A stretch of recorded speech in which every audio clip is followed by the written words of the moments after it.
নমস্কাৰ সকলোকে ষ্টাডিজন চেনেলটোলৈ স্বাগতম জনাইছোঁ। আহক আজিৰ ভিডিঅ'লৈ আমি আগবাঢ়ো। আজিৰ প্ৰথম কুৱেশ্যনটো আছে which Burman king performed the Ashwamedh যজ্ঞ or sacrifice first? কোনজন বৰ্মন ৰজাই প্ৰথমবাৰৰ বাবে অশ্বমেধ যজ্ঞ কৰিছিল? ইয়াৰ ভিতৰত শুদ্ধ অপশ্যনটো হ'ব Mahendra Barman. The signified dynasties independent from Gupta overall আৰু এই অশ্বমেধ যজ্ঞৰ দ্বাৰা গুপ্ত বংশৰ শাসনৰ পৰা মুক্তি পাইছিল আৰু অশ্বমেধ যজ্ঞ কৰা প্ৰথমজন বৰ্মন বংশৰ ৰজা আছিল মহেন্দ্ৰ বৰ্মন। আৰু ইয়াত যিজন প্ৰথম ৰজাৰ কথা উল্লেখ আছে পুষ্য বৰ্মন। পুষ্য বৰ্মন আছিল বৰ্মন বংশৰ প্ৰথম ৰজা। তেওঁ ৰজা আছিল 350 খ্ৰীষ্টাব্দত ৰজা আছিল পুষ্য বৰ্মন। আৰু 2 নম্বৰ যিজন ৰজা আছিল ভাস্কৰ বৰ্মন। ভাস্কৰ বৰ্মন আছিল বৰ্মন বংশৰ শেষ ৰজা। তেওঁক কুমাৰ ভাস্কৰ বৰ্মন বুলি জনা যায়। তেওঁ ভাস্কৰ বৰ্মন আছিল সেই বৰ্মন বংশৰ বিখ্যাত ৰজা। আৰু মহেন্দ্ৰ বৰ্মনৰ কথা আমি গমেই পালো। নেক্সট প্ৰশ্নলৈ আগবাঢ়িছো। নেক্সট প্ৰশ্ন আছে the famous Chinese traveller Hiuen Tsang visited Kamrupa during the reign of which king? চীনা পৰিব্ৰাজক হিউৱেন চাং কাৰ ৰাজত্ব কালত কামৰূপ ভ্ৰমণ কৰিছিল? এটি আছে ভাস্কৰ বৰ্মন, পুষ্য বৰ্মন, সুশিষ্ট বৰ্মন, কল্যাণ বৰ্মন। ইয়াৰ শুদ্ধ উত্তৰটো হ'ব Bhaskar Varman. He visited 643 CE মানে 643 খ্ৰীষ্টাব্দত চীনা পৰিব্ৰাজক হিউৱেন চাঙে কামৰূপ ভ্ৰমণ কৰিছিল। আৰু তেওঁ এই কথা হিউৱেন চাঙৰ CUK নামৰ বিখ্যাত কিতাপখনত উল্লেখ কৰি গৈছে। আৰু তেওঁ কামৰূপৰ মানুহবিলাকৰ এটা বৰ্ণনা দি থৈ গৈছে, হালধীয়া আৰু চুটি চাপৰ বুলি কৈছে, আৰু নাৰিকল আৰু কঁঠালৰ খেতি বেছিকৈ হোৱা বুলি কামৰূপত উল্লেখ আছে। আৰু নলবাৰী জিলাৰ এখন সোণকুৰীয়া নামৰ গাঁৱৰ কথা সেই CUK নামৰ কিতাপখনত হিউৱেন চাঙে উল্লেখ কৰি গৈছে। আৰু হিউৱেন চাং কেতিয়া আহিছিল অসমলৈ? 643 খ্ৰীষ্টাব্দত। তাৰপিছৰ প্ৰশ্নটোলৈ আগবাঢ়িছো। ইয়াৰ আছে what was the capital of Varman dynasty? Varman বংশৰ ৰাজধানী ক'ত আছিল? হৰুপেশ্বৰ, প্ৰাগজ্যোতিষপুৰ, চৰাইদেউ, কমতাপুৰ। ইয়াৰ শুদ্ধ উত্তৰটো হ'ব প্ৰাগজ্যোতিষপুৰ, মডাৰ্ণ ডে গুৱাহাটী। আৰু বৰ্তমানৰ গুৱাহাটী আগৰ কি আছিল? প্ৰাগজ্যোতিষপুৰ। গতিকে প্ৰাগজ্যোতিষৰ কথা আমি আগৰ ক্লাছত আলোচনা কৰিছো। Nidhanpur copper plate inscription belong to which ruler? Nidhanpur তাম্ৰলিপি কোনজন ৰজাৰ সৈতে জড়িত? এটি আছে মহেন্দ্ৰ বৰ্মন, হুকি বৰ্মন, ভাস্কৰ বৰ্মন, পুষ্য বৰ্মন। যিকেইটা অপশ্যন দিয়া আছে তাৰ ভিতৰত শুদ্ধ অপশ্যনটো হ'ব ভাস্কৰ বৰ্মন। মানে ভাস্কৰ বৰ্মনৰ দিনত নিধানপুৰ তাম্ৰলিপি আৰু এখন তাম্ৰলিপিৰ কথা আমি ক'ব পাৰো, ডুবি তাম্ৰলিপি তেওঁৰ দিনৰে হয়।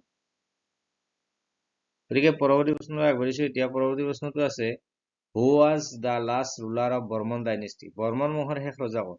আমি ইতিমধ্যে আগৰ ভিডিঅ'টোত কৈ আহিছো যে বৰ্মন বংশৰ শেষ ৰজা কোন আছিল? ভাস্কৰ বৰ্মন। কিয় শেষ ৰজা? কাৰণ তেওঁ বিয়া কৰা নাছিল, সেইকাৰণে তেওঁক কুমাৰ ভাস্কৰ বৰ্মন বুলি কোৱা হয়। আৰু তাৰ পিছত বংশটো সেই ভাস্কৰ বৰ্মন মৰাৰ লগে লগে তেওঁৰ মৃত্যুৰ পিছত বৰ্মন বংশৰ শেষ হোৱাৰ লগে লগে অন্য এটা বংশৰ শাসন আৰম্ভ হয়, ম্লেছা ডাইনেষ্টি বা শালস্তম্ভ। পৰৱৰ্তী প্ৰশ্নলৈ আহিছো। পৰৱৰ্তী প্ৰশ্নটো আছে who was the messenger sent by Bhaskar Barman to the court of Harshavardhan of alliance? মৈত্ৰী স্থাপনৰ বাবে ভাস্কৰ বৰ্মনে হৰ্ষবৰ্ধনৰ ৰাজসভালৈ পঠোৱা দূতজন কোন আছিল বা কটকীজন কোন আছিল? তেখেত আছিল হংসবেগা হংসবেগক পঠাইছিল। কিয় পঠাইছিল? কাৰণ হৰ্ষবৰ্ধনৰ যিজন শত্ৰু আছিল ভাস্কৰ বৰ্মনৰ সেইজন শত্ৰু আছিল, শশাংক আছিল। গতিকে তেওঁ যিহেতু দুয়োজনে শত্ৰু, গতিকে দুয়োজনে মিত্ৰতা স্থাপন কৰি তেওঁৰ বিৰুদ্ধে যুদ্ধ কৰিছিল। এটাই একফালৰ পৰা যুদ্ধ কৰিছিল, অন্যটোৱে আনফালৰ পৰা যুদ্ধ কৰিছিল। তেনেকে তেওঁক হৰুৱাইছিল। আৰু হৰ্ষবৰ্ধনে কিয় লাগিছিল? হৰ্ষবৰ্ধনৰ ককায়েকক হত্যা কৰিছিল সেই শশাংক, আৰু দুয়োজনৰ মাজত বন্ধুত্ব স্থাপন হৈছিল। আৰু সেই সময়তে হিউৱেন চাং ভাস্কৰ বৰ্মনৰ ৰাজ্যলৈ আহিছিল, কামৰূপলৈ আহিছিল। আৰু তাত আৰু অন্য এটা কথা আছে, কাৰণ সেই সময়ত নালন্দা বিশ্ববিদ্যালয় আছিল বিহাৰত, আৰু নালন্দা বিশ্ববিদ্যালয় হৰ্ষবৰ্ধনৰ সময়তে স্থাপন কৰা হৈছিল। সেই সময়ত হৰ্ষবৰ্ধনৰ সময়ত নহয়, তাৰ আগৰ সময়ত স্থাপন কৰা হৈছিল। কিন্তু হৰ্ষবৰ্ধনৰ সময়ত নালন্দা বিশ্ববিদ্যালয়ৰ উপাচাৰ্য আছিল কামৰূপৰে এজন ব্যক্তি, তেওঁৰ নাম আছিল শিলভদ্ৰ। গতিকে শিলভদ্ৰও কি কৰিছিল, আমন্ত্ৰণ জনাইছিল কামৰূপলৈ অহাৰ বাবে। পৰৱৰ্তী প্ৰশ্নলৈ আগবাঢ়িছো এতিয়া। The Dubi copper plate inscription was issue by which king? Dubi তামৰফুলি কাৰ দ্বাৰা মানে ইছ্যু কৰা হৈছিল? অপশ্যন এটাৰ ভিতৰত শুদ্ধ অপশ্যন দিয়াই আছে, ভাস্কৰ বৰ্মা। আৰে ভাস্কৰ বৰ্মাৰ দিনতে ডুবি আৰু নিজানপুৰ দুইখন তামৰফুলি খোদিত কৰা হৈছিল।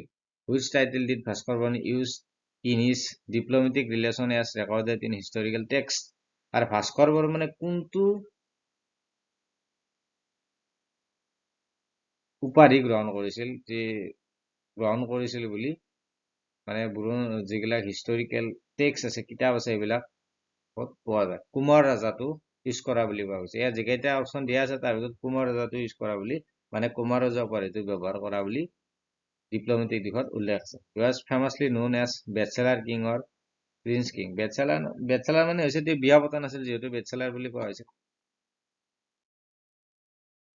The Barman king claim to be descendants of which legendary figure?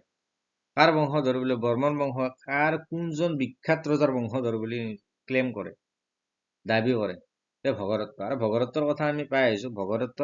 ভগদত্তৰ যিটো নেকি হাতী আছিল, হাতীটোৰ নাম আছিল সুপ্ৰতীক। আৰু ভগদত্তই গুৱাহাটীৰ মাজমজিয়াত থকা দীঘলী পুখুৰীটো খান্দিছিল, কিয় খান্দিছিল? ভানুমতীৰ বিয়াত। ভগদত্তৰ যে ভানুমতী আছিল, ভানুমতীৰ বিয়াত কৌৰৱলৈ বিয়া দিছিল। আৰু কিন্তু ভগদত্তই মহাভাৰতৰ যুদ্ধ লাগিছিল, তেওঁ কৌৰৱৰো লাগিছিল, পাণ্ডৱৰ বিৰুদ্ধে লাগিছিল এই ভগদত্তই সেই সময়ত। গতিকে এইখিনি কথা ইয়াৰ লগতে কৰিলো।